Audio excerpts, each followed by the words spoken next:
this week's episode, we will be talking about books. Specifically, your host's all-time top 5 favorite novels.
this novel, and I feel like I learned a lot from it. So it's one book that I always come back to when I think about my favorite books. Definitely The Alchemist. Let's read the blurb.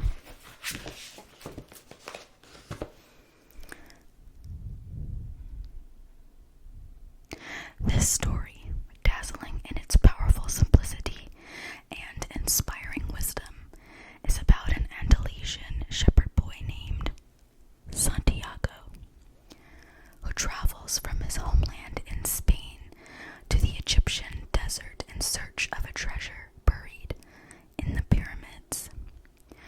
Along the way, he meets a gypsy woman, a man who calls himself king, and an alchemist, all of whom point Santiago in the direction of his quest. No one knows what the treasure is, or if Santiago will be able to surmount the obstacles along the way. But what starts out as a journey to find worldly goods turns into a discovery of the treasure found within. Lush, evocative, and deeply humane, the story of Santiago is an eternal testament to the transforming power of our dreams and the importance of listening to our hearts.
Midnight Library by Matt Haig.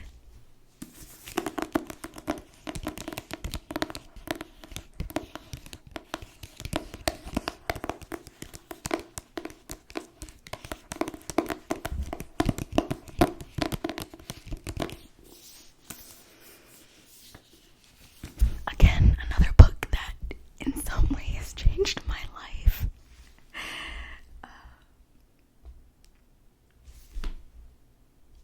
I would say this is probably sci-fi if I had to choose a genre, but like I'm not heavily reliant on, sci-fi tropes. It's unique and it's refreshing, and I would say it blends maybe magical realism and sci-fi.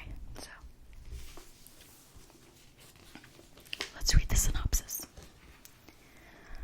Between life and death, there is a library. Up until now, Nora Seed's life has been full of misery and regret. She feels she has let everyone down, including herself.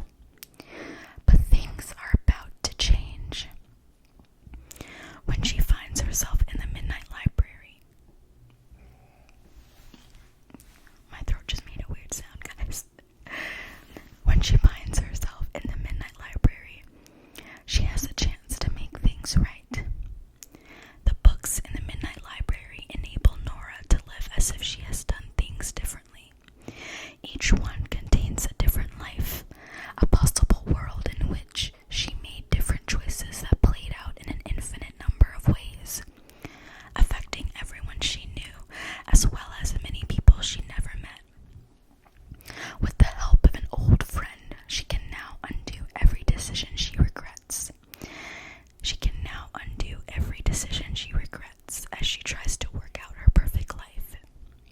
But things aren't always what she imagined they'd be, and soon her choices place the library and herself in extreme danger. Before time runs out, she must answer the ultimate question: what is the best way to live? In short,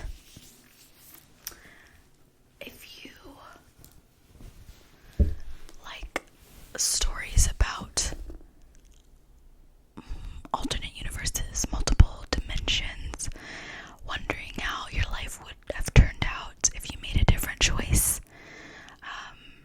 parallel universes, like the belief that every time you make a choice, there is a reality that unfolds parallel to the one you're in, where you made the other choice.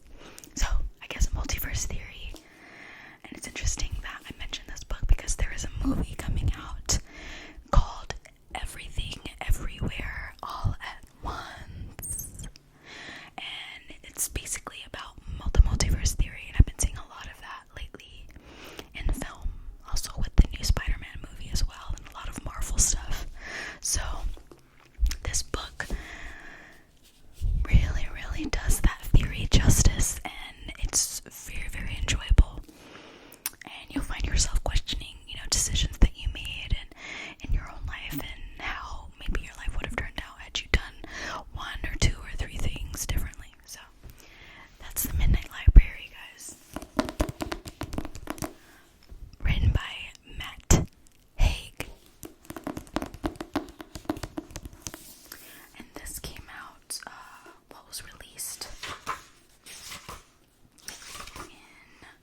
that's basically what it's about.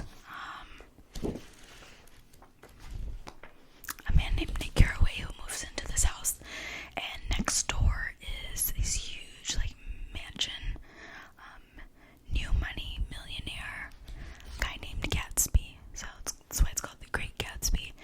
And he throws parties like every night, super wild, fancy parties, hoping that one day his long lost love Daisy will come in to his party and they'll be reunited. There's a lot more, it's a lot more intricate than that, but that's just a summary. It's a very interesting novel, and I loved it a lot. I wish I could find, there's a specific quote that I really felt resonated with me during my angsty high school years. Let's see.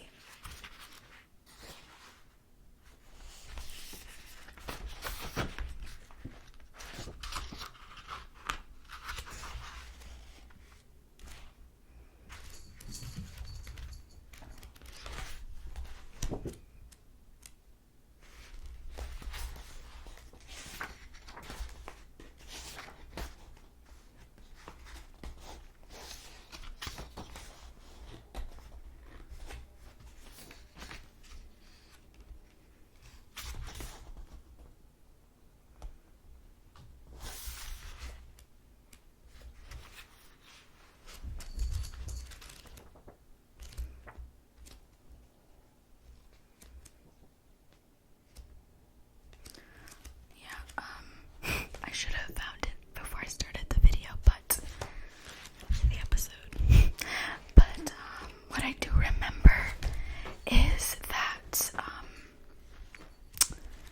the quote has to do with how wealthy people are careless and they just can traipse around in the world as if they're the only important people that exist. Not only are they careless with things, but they're careless with people, something like that. And while I don't really resonate with the whole wealth aspect of that, there was something in the quote about how you can feel isolated in a world with so many people. And I just that really resonated with me at the time, and I remember saving the quote and I really loved it. But yeah, that's The Great Gatsby. If you plan to order this book on Amazon, do yourself a favor and just buy the real thing. Don't buy the cheap, whatever this is.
all I'm gonna say, it's perfect, at least for me.